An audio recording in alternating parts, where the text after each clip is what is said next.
सबसे बड़ी खबरों के जरिए पूरे बाजार का एक्शन कवर करने वाले हैं। यानी अगर आपने पूरे दिन का एक्शन मिस किया है तो अगले 15 मिनट आपके लिए होंगे काफी अहम। चलिए करते हैं शुरुआत शो की आज की सबसे बड़ी खबर, सबसे पहली खबर इंडेक्स की मूवमेंट की खबर के साथ। आज बाजार में गिरावट देखने को मिली। लगातार 7वें दिन आज निफ्टी कमजोर होकर ही बंद हुआ। आज निफ्टी करीब 80 अंक गिरकर 24,100 के पास बंद हुआ। डिफेंस, पावर, कैपिटल गुड्स और एफएमसीजी शेयरों ने आज बाजार पर दबाव बनाया, जबकि आईटी और कैपिटल मार्केट वाले शेयरों ने बाजार को सपोर्ट देने की कोशिश की।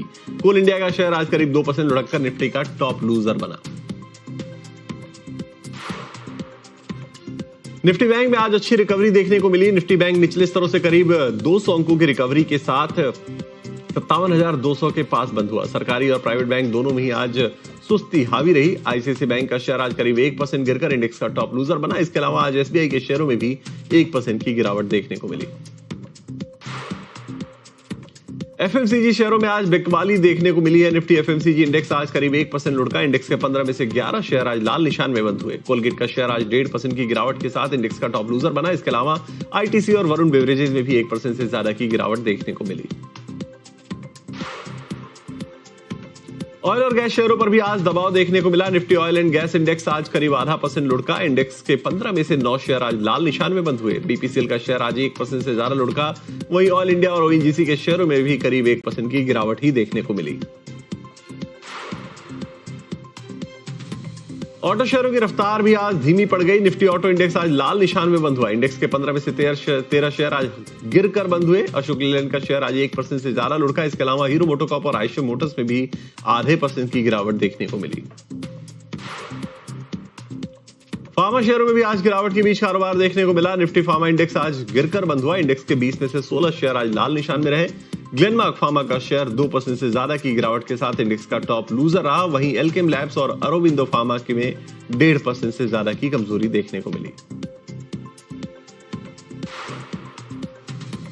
आईटी शेयरों में आज खरीदारी देखने को मिली। निफ्टी आईटी इंडेक्स आज 0.5% चढ़ा। इंडेक्स के 10 में से 7 शेयर आज हरे निशान में बंद हुए। कोफोर्ज का शेयर आज 2% से ज्यादा चढ़कर इंडेक्स का टॉप गेनर रहा। इसके अलावा एचसीएल टेक और परसिस्टेंट के शेयर में भी आज 1 से 2% का उछाल देखने को मिला।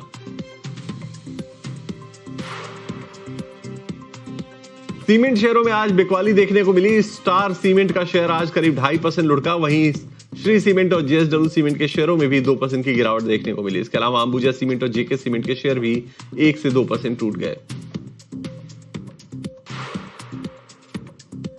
रेलवे और डिफेंस शेयरों में आज गिरावट देखने को मिली। टीटागढ़ रेल और आईआरएफसी के शेयर आज 1% से ज्यादा लुढ़के। इसके अलावा आरबीएनएल और आर राइट्स के शेयरों में आज करीब 1% की गिरावट रही।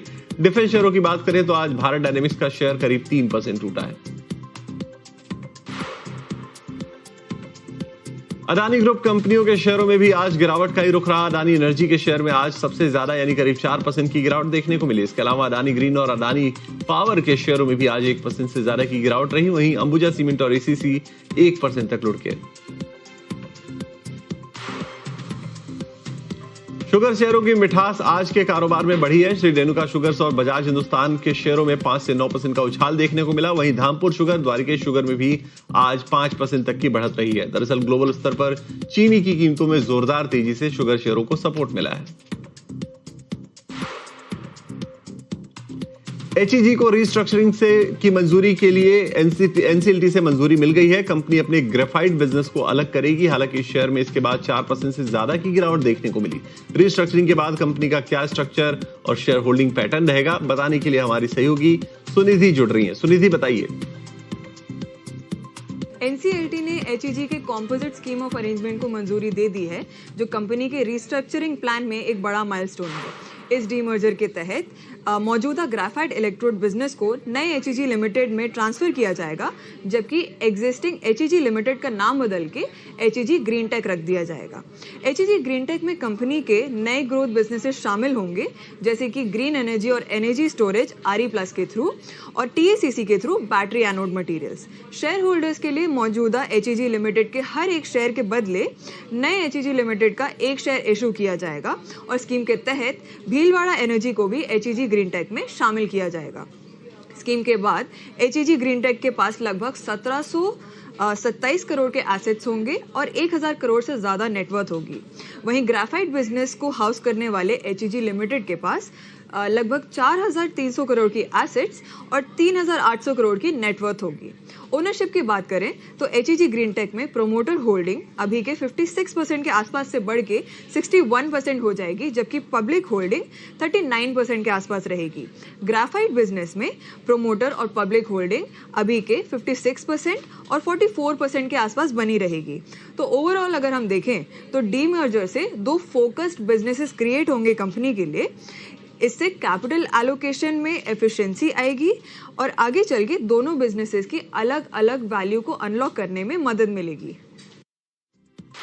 चलिए एक और खबर की तरफ करते हैं रुख। सिटी गैस डिस्ट्रीब्यूशन शेयरों में आज बेहतरीन रफ्तार देखने को मिली। IGL और MGL के शेयरों में 3 से 4% का उछाल देखने को मिला। उसके अलावा गुजरात एनर्जी और अदानी टोटल गैस के शेयरों में भी अच्छी तेजी देखने को मिली। आखिर ये रफ्तार क्यों आई है, इस पर पूरी रिसर्च और पूरी डिटेल के साथ हमारी सहयोगी सुनिधि सिंह लगातार बनी हुई है। सुनिधि बताइए, सिटी गैस डिस्ट्रीब्यूशन के शेयरों में इतनी तेजी क्यों देखने को मिली?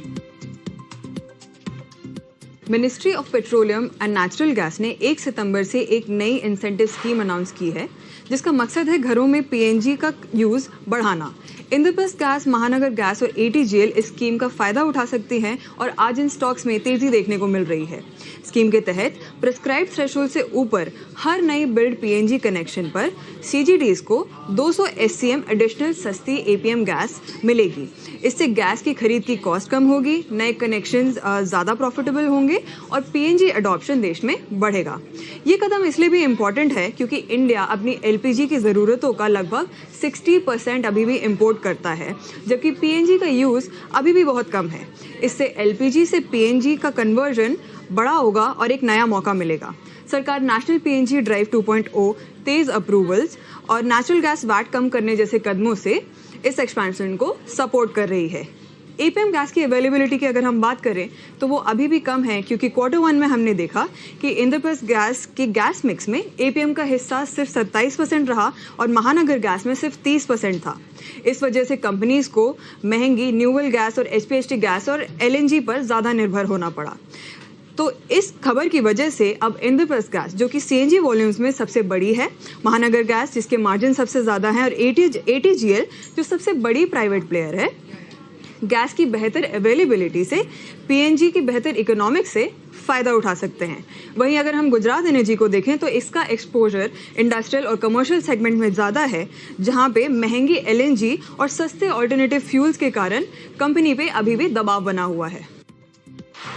चलिए आगे बढ़ते हैं। जैगल प्रीपेड में आज 8% से ज्यादा की शानदार तेजी दिखाई दी। दिग्गज इन्वेस्टर विजय केडिया की केडिया सिक्योरिटीज ने कंपनी में 20 लाख शेयर खरीदे हैं। करीब 165 रुपए प्रति शेयर के भाव पर यह खरीदारी की गई। केडिया सिक्योरिटीज ने करीब 1.5% हिस्सेदारी इस कंपनी में हासिल की है। हालांकि जैगल का Q1 का प्रदर्शन कमजोर रहा था। कमजोर नतीजों के बाद भी शेयर में इतना बड़ा उछाल आखिर क्यों आया है, इसकी डिटेल के साथ हमारे सहयोगी व्रतिक जुड़ गए। व्रतिक बताइए।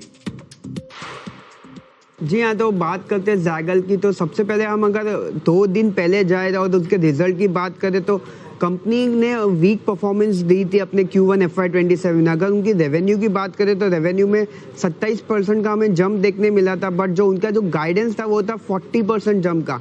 तो वहाँ पे हमें थोड़ा डिसअपॉइंटमेंट देखने मिला ग्रोथ के पर्सपेक्टिव पे। मार्जिन्स की बात करें तो मार्जिन्स भी प्रेशर में थे। मार्जिन्स आए थे 7.3% पे, जबकि लास्ट ईयर हम कंपेयर करें तो वो 9% पे थे। तो मार्जिन्स में भी डिसअपॉइंट किया। अगर मार्जिन्स का हम रीज़न देखें कि क्या था डिसअपॉइंटमेंट का रीज़न, तो सबसे पहले डाइस इंटीग्रेशन का जो उनका Q1 में आना था वो डिले होके Q2 में आएगा इंटीग्रेशन, जिसके कारण उनको लगभग 100 AI प्रोफेशनल को उन्होंने हायर किया। उसका जो कॉस्ट था वो Q1 में ही आ गया।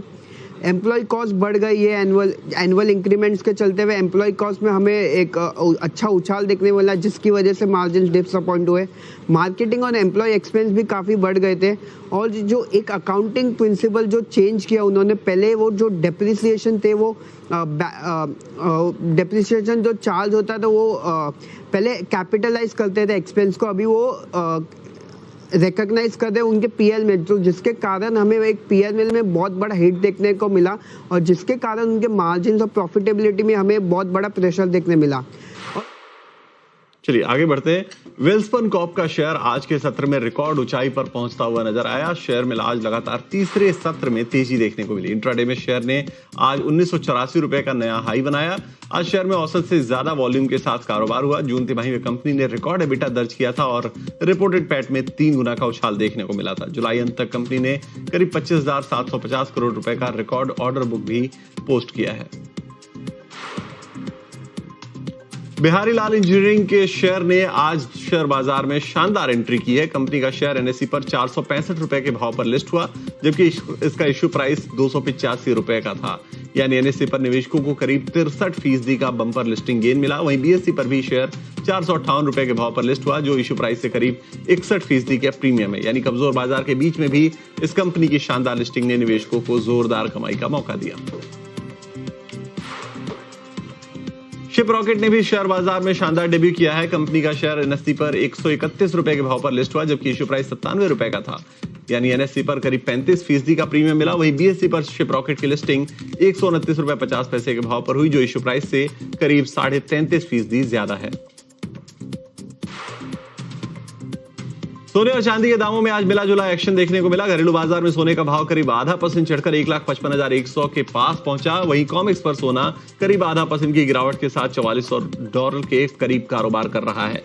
चांदी में भी उतार चढ़ाव है। एमसीएक्स पर चांदी करीब 0.5% की तेजी के साथ 2,37,000 के पास है। वहीं कॉमेक्स पर चांदी करीब 1.5% की गिरावट के साथ $63 के नजदीक कारोबार कर रही है।